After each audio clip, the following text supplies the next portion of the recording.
La parole est à Monsieur Paul Molac pour le groupe Liberté et Territoires. Merci Monsieur le Président. Monsieur le Premier ministre, voilà aujourd'hui 3 semaines que le confinement s'est imposé à nous comme la seule solution pour ralentir l'épidémie de Covid-19. Il était nécessaire, nous l'avons soutenu, nos efforts collectifs vont commencer à produire leurs effets. Ils ne doivent pas se relâcher alors que nous n'avons pas encore stabilisé la pandémie. Vos propos sur le déconfinement ont inquiété de nombreux Français parce que, mal préparé, mal anticipé, ce déconfinement pourrait provoquer une nouvelle flambée de contamination et son lot de décès. La situation actuelle en Chine, d'ailleurs, n'est pas pour nous rassurer. Or, quelle que soit la stratégie qui sera décidée, cela ne pourra se faire sans véritable moyen pour surveiller l'état immunitaire de la population et éviter la contagion. On a des tests sérologiques fiables, Monsieur le ministre vient de nous le dire, c'est une bonne nouvelle.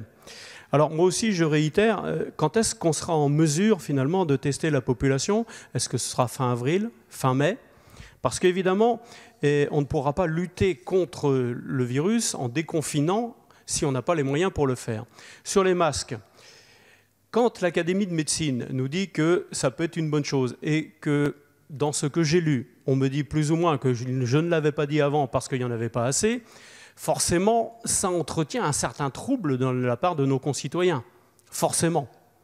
Et donc, la question qu'on se pose, une fois le déconfinement fait, il faudra des masques pour tout le monde.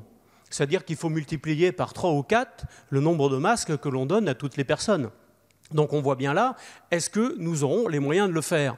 Sachant que d'autres prix viennent, comme quoi il y aurait des quantités de masques qui seraient négociées sur les tarmacs des aéroports chinois au plus offrant. Donc c'est là où on a un peu de mal à comprendre parce que j'ai l'impression qu'on essaye d'avoir le coup d'après, mais que finalement on n'est déjà pas clair sur ce que l'on a en ce moment. Merci, Monsieur le député. La parole est à Monsieur le Premier ministre.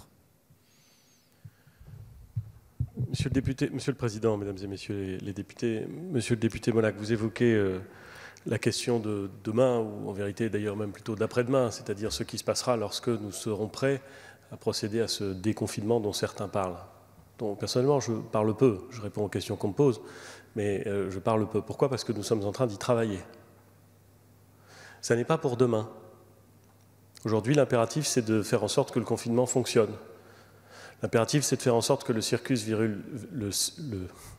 virus circule suffisamment lentement pour que le nombre de cas sévères qui justifient l'admission dans les services de réanimation ne soit pas supérieur au nombre de la capacité globale de notre système hospitalier. Donc aujourd'hui, c'est l'heure du confinement. Et l'heure du confinement va durer. Et c'est tout à fait difficile à supporter pour beaucoup de Français, j'en ai parfaitement conscience. Mais c'est indispensable si nous ne voulons pas nous retrouver dans une situation qui serait pire encore que celle que nous connaissons aujourd'hui. Il y a beaucoup de questions qui sont liées au déconfinement demain ou après-demain. Beaucoup.